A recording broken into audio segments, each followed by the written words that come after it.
सांसद आइसके तर संसद भवन अहिलेसम्म तयार छैन। सरकारलाई आइपरेको आपद हेर्नुहोस्।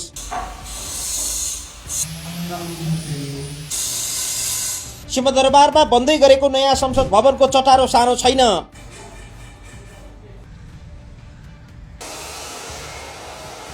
सबका सब व्यस्त, कोही टाइल बिछाउँदै, कोही फल सिलिङ हाल्दै, कोही कुर्सी मिलाउँदै, कोही इट्टा ओसार्दै।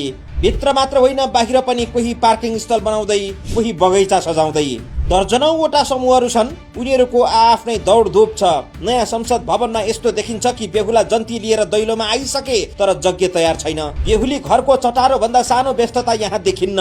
100 भन्दा बढी कामदारहरू अहिले बिहान झिसमिसेदेखि राति अबेरसम्म यसै गरी खटिरहेका छन्, तर अझै काम सकिएको छैन। संसद भवनको मुख्य बैठक स्थलदेखि दलहरूको छुट्टा छुट्टै संसदीय बैठक कक्ष, सचिवालय लगायत ठाउँहरू बनाइँदैछ। प्रतिनिधि सभा निर्वाचनको मतपरिणाम लगभग टुङ्गिन लागेको छ।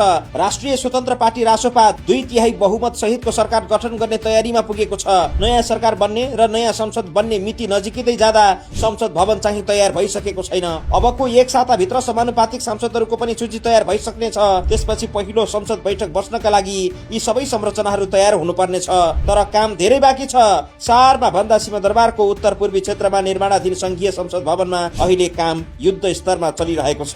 2076 असोज 1 गते सुरु भएको यो संसद भवन 3 वर्षभित्र निर्माण सम्पन्न गर्ने लक्ष्य थियो, तर 5.5 वर्ष बितिसक्दा पनि भवन पूर्ण रूपमा तयार हुन सकेको छैन। संसद भवनको रूपमा प्रयोग गरिँदै आएको बानेश्वरको BICC भवन पनि भदौ 24 मा जलाएर ध्वस्त पारिएपछि नयाँ बन्दै गरेको संसद भवन जसरी पनि तयार पार्नै पर्ने दबाब सरकारलाई थियो। शहरी विकास मन्त्रालयले निर्माण गरिरहेको यो भवनको अझै धेरै काम बाँकी छ। संसद भवन तयार नभइसकेकोले राष्ट्रपतिले संसद बैठक बोलाउन पनि निर्माण प्रगतिलाई हेरेर मात्रै बोलाउनु पर्ने जस्तो देखिन्छ। कागजमा हेर्दा निर्माणको भौतिक प्रगति करिब 93% पुगेको भनिए पनि वास्तविक रूपमा अझै धेरै काम गर्न बाँकी देखिन्छ।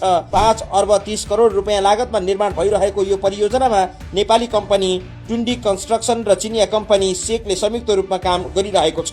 परियोजना अन्तर्गत कुल 12 वटा भवन निर्माण भइरहेका छन्, तर ती मध्ये कुनै पनि भवन पूर्ण रूपमा सम्पन्न भइसकेको छैन। संसद सचिवालयका अनुसार शहरी विकास मन्त्रालयले कम्तीमा संसद बैठक सञ्चालन गर्न आवश्यक सभाकक्ष र आधारभूत संरचना चाँडै उपलब्ध गराउने प्रतिबद्धता जनाएको छ। देशभर निर्वाचन सम्पन्न भइसकेको छ। नयाँ सांसदहरू काठमाडौँ आउने तयारीमा छन् र नयाँ सरकार गठनको प्रक्रिया सुरु हुँदैछ। संसद बैठक भने रोकिने विषय होइन, त्यसैले निर्माण अझै पूर्ण नभए पनि सिंहदरबारको नयाँ संसद भवनलाई छिटो भन्दा छिटो प्रयोग योग्य बनाउने लक्ष्य सहित अहिले